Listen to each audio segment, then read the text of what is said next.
Kyocera copiers are more than just a copier. They're your total document solution. Contact your local award-winning service provider, One Source Technology Solutions, at 601-684-3815 for the latest in what Kyocera has to offer.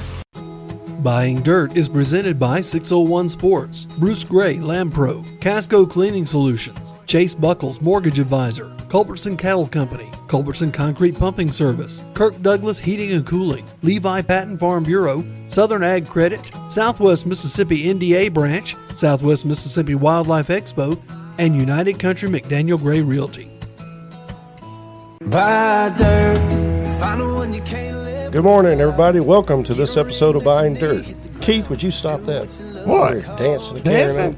Hey, Hunter, he does that every week, man. American Bandstand, I would give that about a 5 for rhythm to dance to.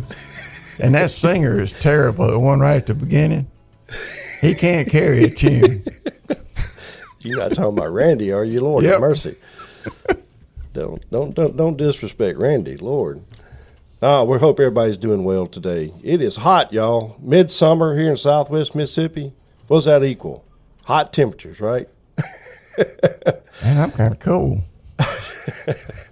It's the dog days of summer. I'm lying to you. I have 4 daughters and my wife, and between the 5 of them, they all wear sweatshirts year round. It kills me. I'm like, how in the world are y'all wearing a darn sweatshirt? We're cold. I'm like, how are you cold? It's so dadgum hot, and you're wearing a sweatshirt. Yeah. Tell them to go outside. They do. They wear it outside. Beats all I've ever seen.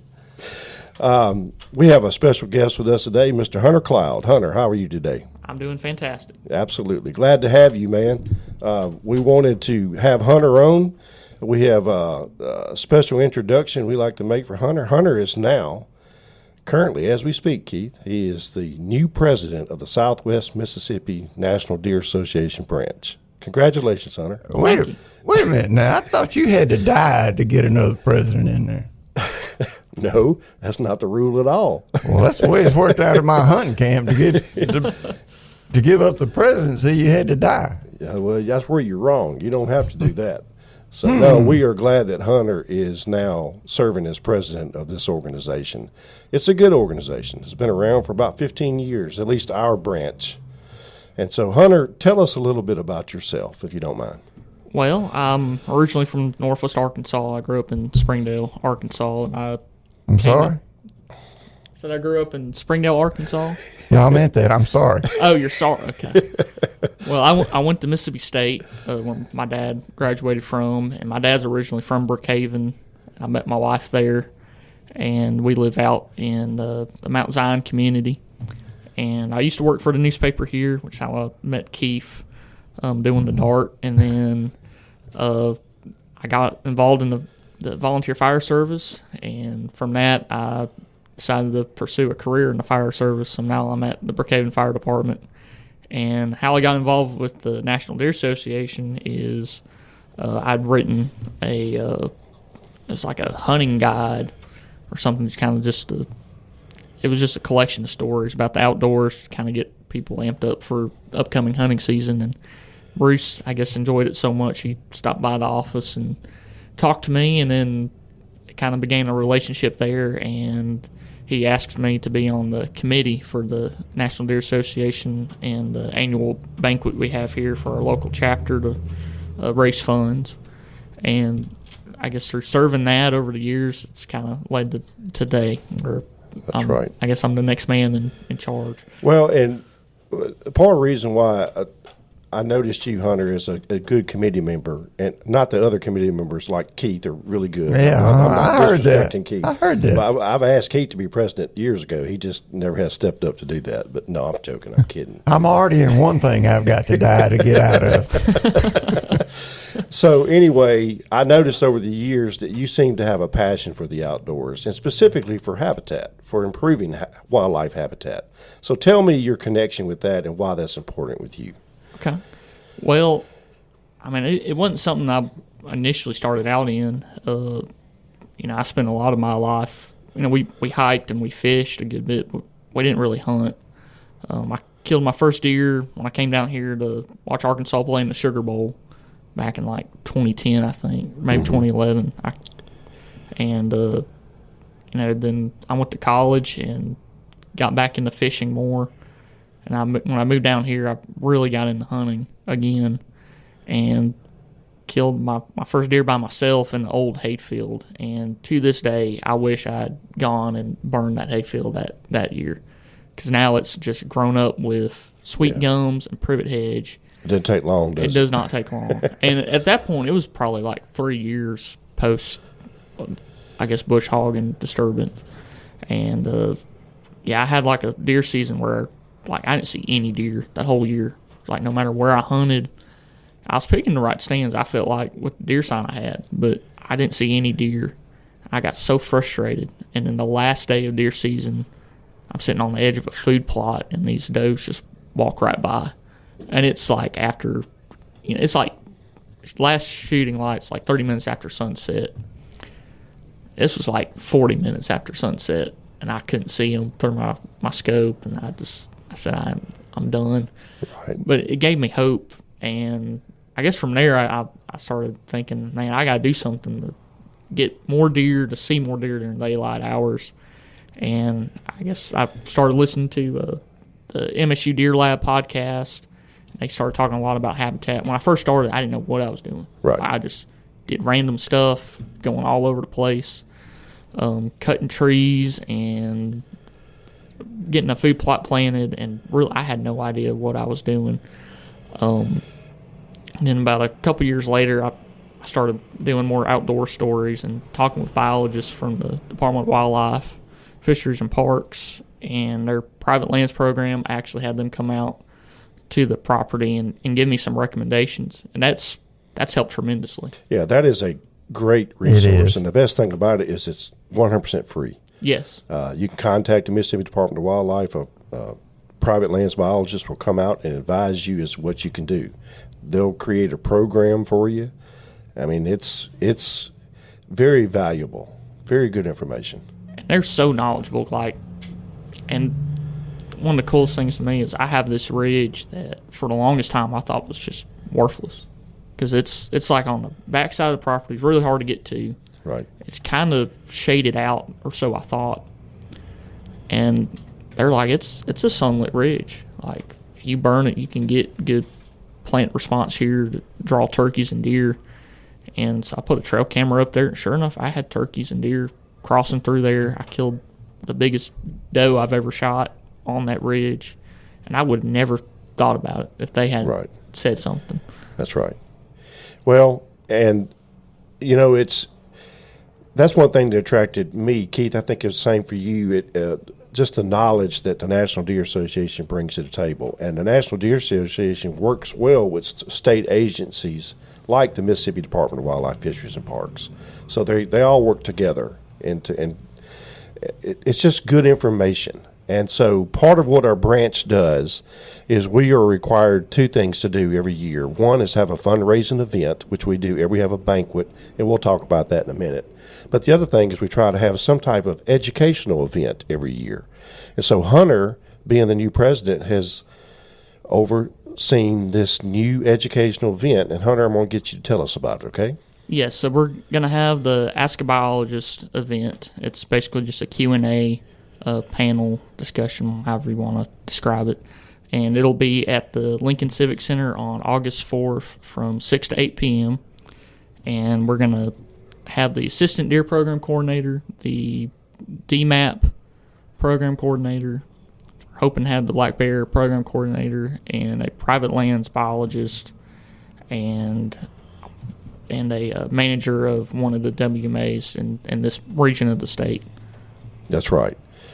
That is going to be a huge event. I think it's going to. Where else can you get a number of biologists? Not only just biologists, but the best, most sought after biologists in our state to be in one location. Yes. And it's a free event, so it's going to be Tuesday, August 4th, here in Brookhaven at the Lincoln Civic Center. I think that address is 1096 Beltline Drive. Is that right? Right here in Brookhaven? That sounds correct. Yeah, I think that's right. And it's free. You don't have to buy a ticket to it. It's all free.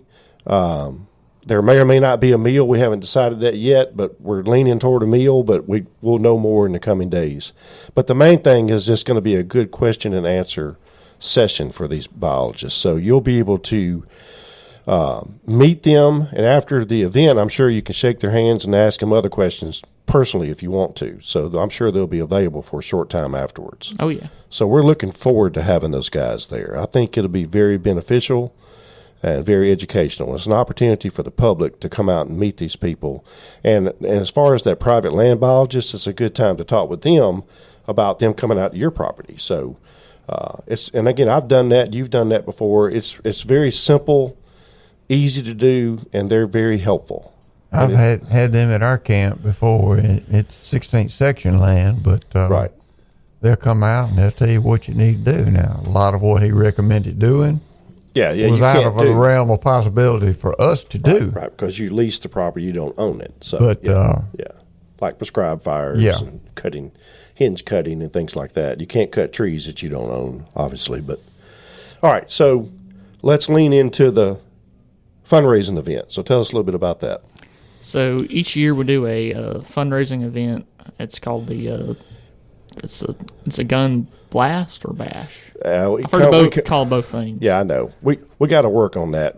I call it a bash, and the NDA guys call it a blast. I guess it makes sense, but we need to decide on one name or the other. But at any rate, it'll be just weapons there of all types, mainly black powder guns, right? There's going to be a bunch of guns there. That's right. Always are. Yes. And so, look, this event has grown over the years, hasn't it? It's really gotten a lot more popular, a lot bigger over the years. So we have anywhere between, y'all have to help me out how many guns we've had in the past. I want to say it's around 20, maybe 25 at most, somewhere in that range. I thought it was closer to 30. It could be. Now, we always collaborate with the Hunt of a Lifetime group, which is associated with the Lincoln County Wildlife Expo. That has proven to be a really good opportunity. And matter of fact, as time goes on, we'll have Chasten Bullock on the show to talk more about that event. So our banquet is always the week of the Wildlife Expo. As a matter of fact, it's considered the kickoff to the Wildlife Expo. So our banquet is going to be on August 18th, I believe, because the expo is the 20th and 21st, I believe, of August. So Tuesday night, August 18th, you'll be able to come to the Lincoln Civic Center. You have to buy a ticket at the door, or you can buy them in advance. So you can become a sponsor. You can get a table for you or your business. Each table holds 8 people. So it's a great opportunity for business owners it's a tax write-off when you pay for this, and so it's very beneficial. And again, it's about raising money for conservation and the Hunt of a Lifetime, right? So it's both. It sends a local handicap. Well, we shouldn't use that term. I'm sorry. What's the proper term for that? Hunter, help me out. I guess disabled or disadvantaged. That's right. That's right. So anyway, it's a local individual who will be able to go on a hunting or fishing trip of a lifetime of their choosing.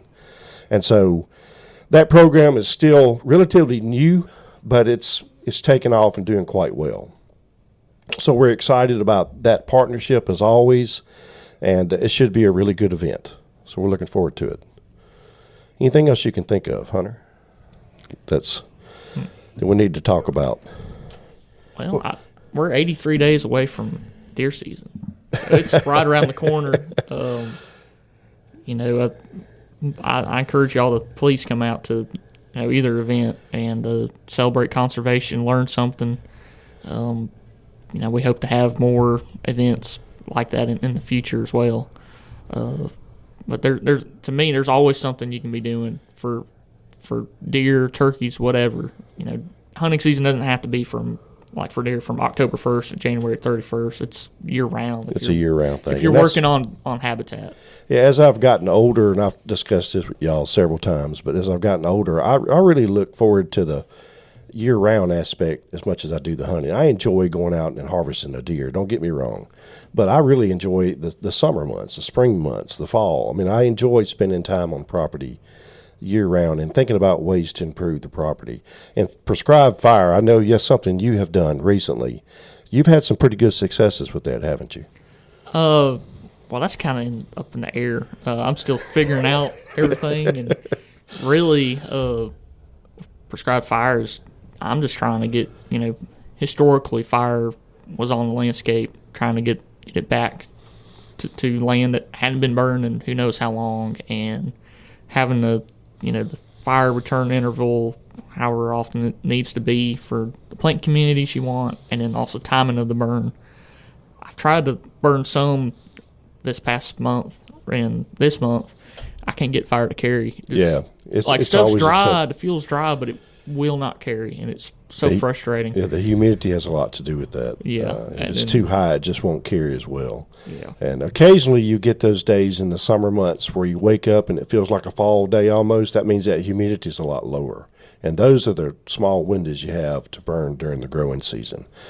But, man, they're beneficial if you can do that. And there are days, there's just limited days in which you can do that. But Yep. But even the fall time in September, in my opinion, is September, October is a good time to burn. I know a lot of people are hesitant to do that because season's about to approach and are really open at that point. But those are great times. Here in the southeast, or in the southeast part of the country, we enjoy a long growing season. Things continue to grow all the way through October and sometimes into November. So, I burned an old field last year that was bush hogged. I burned it in September, like a week after it was bush hogged.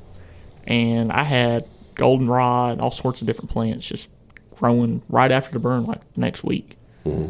And deer just hammered it. And that stuff stayed green till December, I think. Yeah. Maybe in the January. And it never really went truly dormant. And then it's just exploded. It's about my height now almost. That's it's right. getting pretty tall. So I'm decided if I'm going to burn it again this year or wait another year to maybe get a little more fuel to get fire to carry. All right, before we go today, just another quick reminder. The educational event, Ask a Biologist, will be August the 4th. That's a Tuesday night at the Lincoln Civic Center starting at 6 p.m. I think it's from 6 to 8. 6 to 8.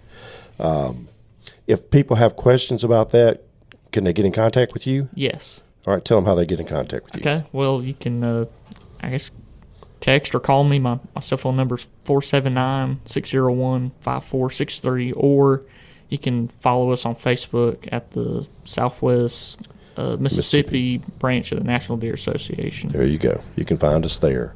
If you want information or tickets to the banquet, which is August the 18th, which I think is a Tuesday night as well, at the Lincoln Civic Center, you can call Hunter or myself, Bruce Gray, at 601-754-5592, and we'll get you tickets to the event. You can also buy tickets at the door. They're the same price. Or you can call me.